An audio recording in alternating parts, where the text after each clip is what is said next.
Learners, welcome back in my class. तो आज की जो क्लास है वो बहुत ही ज़्यादा इंटरेस्टिंग होने जा रही है, क्योंकि इस क्लास में मैं आपके साथ कोई कंटेंट शेयर नहीं कर रही हूँ, बल्कि अपना यूजीसी नेट का एक्सपीरियंस जो मैंने क्वालिफाई किया था वो शेयर कर रही हूँ। और उस एक्सपीरियंस के बेस पे मैं आपके सामने यूजीसी नेट को क्वालिफाई करने की एक प्रॉपर स्ट्रेटजी बता रही हूँ, जिसको अगर आप फॉलो करेंगे तो डेफिनेटली आप कम मेहनत में भी अच्छा रिजल्ट गेन कर सकते हैं। So let's begin.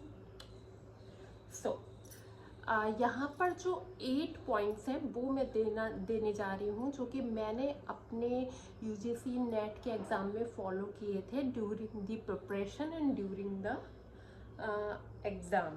Okay, so first thing is time management. जब भी आप पेपर की प्रिपरेशन कर रहे हो या फिर जब आप एग्ज़ाम दे रहे हो, उस समय सबसे ज़रूरी चीज़ है टाइम मैनेजमेंट, कि आप किस तरीके से टाइम को मैनेज कर रहे हो। और उसके लिए बहुत ज़रूरी है कि आप क्वेश्चंस जो हैं, कौन से क्वेश्चन पर कितना फोकस कर रहे हो। आपको एक आइडिया होना चाहिए कि इस तरीके के क्वेश्चन में इतना टाइम लग रहा है, या ये क्वेश्चन जो है इसमें इतना टाइम लगेगा, तो उसके बेस पर ही आप क्वेश्चन को अटेम्प्ट करें। ठीक है, जो आपको नहीं समझ में आ रहा है उसको कुछ टाइम के लिए छोड़ दें और नेक्स्ट क्वेश्चन की तरफ आगे बढ़ जाए। और लास्ट में आपको 15 मिनट्स अपने लिए सेव करके रखने हैं, कि उन 15 मिनट्स में आप एक बार अपने आंसर को रिव्यू कर सके। ओके, सो ये रहा हमारा first point, which is time management. तो अब आता है हमारा सेकंड पॉइंट। सेकंड पॉइंट है हमारा understand the question first. Okay, so सबसे पहले तो आपको ये समझना होगा कि जो क्वेश्चन पूछा जा रहा है वो एक्चुअली में है क्या। ओके, कई बार मैंने देखा है, या बहुत सारे मैंने एस्पिरेंट से ऐसा सुना है कि वो क्वेश्चन पेपर दे रहे हैं और उसके बाद उसमें हाईलाइट भी किया होता है नहीं, लेकिन उस नहीं पे फोकस नहीं जाता उनका, और वो जस्ट अपोजिट आंसर लगा देते हैं। ठीक है, तो आपको ऐसा नहीं करना है। बिल्कुल पेशेंस के साथ सबसे पहले आपको अच्छे से क्वेश्चन को पढ़ना है। बहुत सारे एस्पिरेंट ऐसे हैं जो 2-3 क्वेश्चन तो अपने इस वजह से गलत कर देते हैं कि वो हड़बड़ाहट में क्वेश्चन पेपर को पढ़ते हैं और कुछ का कुछ समझ के और उसके अकॉर्डिंग उसका आंसर दे देते हैं। तो आपको ये चीज़ नहीं करनी है। आपको सबसे पहले क्वेश्चन को अच्छे से पढ़ना है। नहीं समझ में आ रहा है तो उसको दोबारा से रिपीट करो और समझो, पहले अच्छे से क्वेश्चन को समझो और उसके बाद ही उसका आंसर करो। ठीक है, अब आते हैं अपने थर्ड पॉइंट पर। तो हमारा थर्ड पॉइंट है leave lengthy question okay for later. Okay, कि दैट्स मीन कि सबसे पहले हमें ये देखना है कि कुछ क्वेश्चन होते हैं जो बहुत ही लेंथी और बहुत ही ज़्यादा टाइम कंज्यूमिंग होते हैं। उन क्वेश्चन को हमको साइड में रख लेना है, बिल्कुल बाद में करने के लिए। ठीक है, सबसे पहले हमको उन क्वेश्चन को ऑप्ट करना है जो इजी है और जो कम टाइम कंज्यूमिंग है। ठीक है, कुछ question for example data interpretation आता है, कुछ बच्चों का बहुत अच्छी कमांड होती है, वो कहते हैं हम तो भाई सबसे पहले डेटा इंटरप्रिटेशन करेंगे क्योंकि उसमें हमको पूरे मार्क्स मिलेंगे। बट वो ये भूल जाते हैं कि उन पूरे मार्क्स की वजह से उन्होंने कितना टाइम ले लिया है। तो ऐसे क्वेश्चन या फिर जो साइकोलॉजी एकदम डीप रिसर्च के क्वेश्चन या डीप साइकोलॉजी के क्वेश्चन जो पूछे जाते हैं, उनको आप बार बार सोच रहे हो कि क्या था आंसर, क्या था आंसर, मुझे आता था, उसमें आप बहुत ज़्यादा टाइम लगा ले रहे हो। तो कोई भी क्वेश्चन पेपर हो उसमें तीनों ही लेवल होते हैं, इजी, मीडियम एंड आपका कॉम्प्लिकेटेड क्वेश्चन। सो जो कॉम्प्लिकेटेड क्वेश्चन है या जो ज़्यादा टाइम कंज्यूमिंग क्वेश्चन है, उनको आप कुछ टाइम के लिए छोड़ दीजिए। सबसे पहले आपका फोकस होना चाहिए जो आपके इजी क्वेश्चन है। ठीक है, तो ये तो रहा आपके एग्ज़ाम जब आप देने जा रहे हो उस समय एग्जामिनेशन सेंटर पे आपको किन किन बातों को ध्यान में रखना है। ठीक है। इसके अलावा जो नेक्स्ट पॉइंट है वो ये है कि आपको जो आपका बुक्स हैं, आपके जो रिसोर्सेज हैं, उनको आपको लिमिटेड करना है। This is our next point, to limit your resources. कि आप कुछ बच्चों को देखा है मैंने, वो जितनी बार नेट का एग्ज़ाम देंगे, कभी को अरिहंत की, मैं किसी पब्लिकेशन का नहीं बोल रही हूँ, बट वो अलग अलग पब्लिकेशंस की बुक्स लाकर इकट्ठा करते रहेंगे, जिसमें से कुछ आपको PYQs होंगे, कुछ आपके प्रैक्टिस सेट होंगे, कुछ होंगे। इवन मैंने कुछ ऐसे भी देखे हैं जिसको बोलते हैं ना question bank, model paper, gas paper, अलग अलग नामों से, जो एग्ज़ाम्स में भी बहुत चलते हैं, वो लेके आएंगे। इवन उनमें से कुछ क्वेश्चंस तो ऐसे भी होते हैं जिनके आंसर गलत भी दिए होते हैं या मिस प्रिंट होते हैं। तो अगर आपको नहीं पता है तो डेफिनेटली आप वहाँ पर गलती करोगे। तो इसीलिए हर तरीके की कि मार्केट में अब ये बुक आई है, ये मॉडल पेपर आया है, उन पर नहीं जाना है। आपको अपने रिसोर्सेज जो हैं वो लिमिटेड रखने हैं, और उन्हीं रिसोर्सेज को आपको रिपीटेडली पढ़ना है, ताकि आपकी एक जो अंडरस्टैंडिंग है वो अच्छे से डेवलप हो जाए।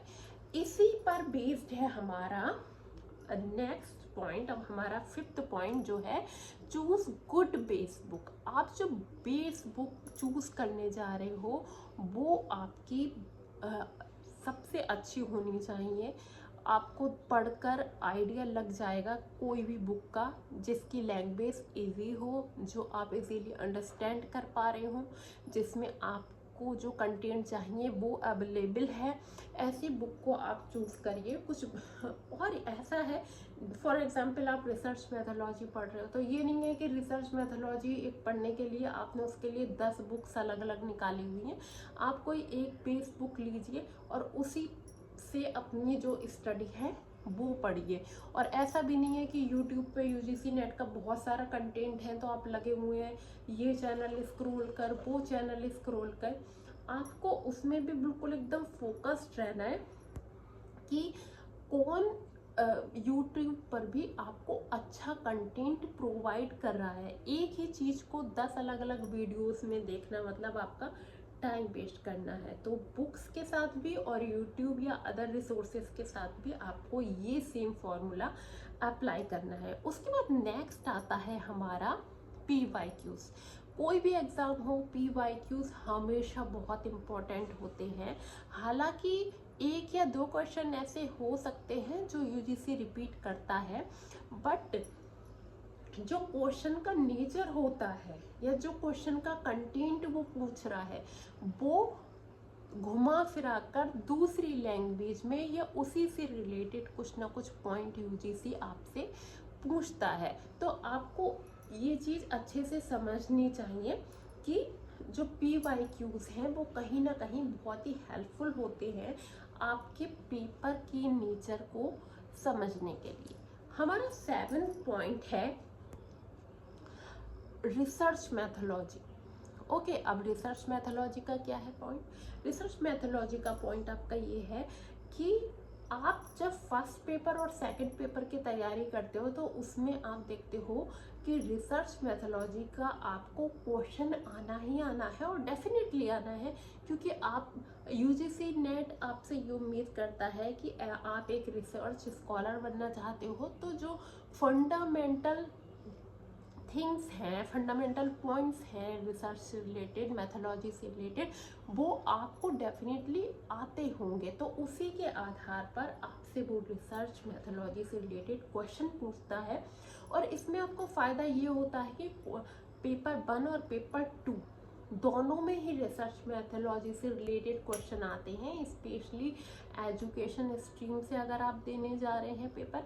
तो इसीलिए इस पे आपको थोड़ा फोकस ज़्यादा करना है, क्योंकि ये दोनों ही जगह डोमिनेट करता है ये कंटेंट। ठीक है, हमारा लास्ट पॉइंट है, हमारा 8th पॉइंट जो है वो ये है कि give more importance to your insight, your understanding rather than your rote memory.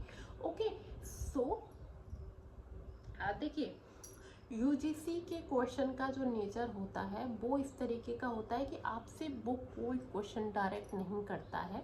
Question इस तरीके आपके अंडरस्टैंडिंग पर बेस्ड होते हैं। आप एक रिसर्च स्कॉलर अगर बनने जा रहे हो तो आपके सामने बेसिक क्वेश्चन नहीं रखे जाएंगे कि इनमें से ये पियाजे का सिद्धांत, ये वो लिमिटेड क्वेश्चन अगर हुए भी तो हुए, अदरवाइज इसमें यूजीसी का कोई इंटरेस्ट नहीं है। यूजीसी का इंटरेस्ट इस चीज़ को जानने में है कि अगर आपने कोई थ्योरी पढ़ी है तो उस थ्योरी की जो अंडरस्टैंडिंग है उसके बेस पर अगर आपको कोई क्वेश्चन दिया जा रहा है तो आप कितना समझ पा रहे हो। फॉर एग्जांपल हम साइकोलॉजी में अलग अलग स्कूल्स हमने पढ़े हैं, स्कूल्स ऑफ लर्निंग से रिलेटेड भी आपके हैं, ठीक है। जैसे कि बिहेवियरिज्म, ठीक है, व्यवहारवाद।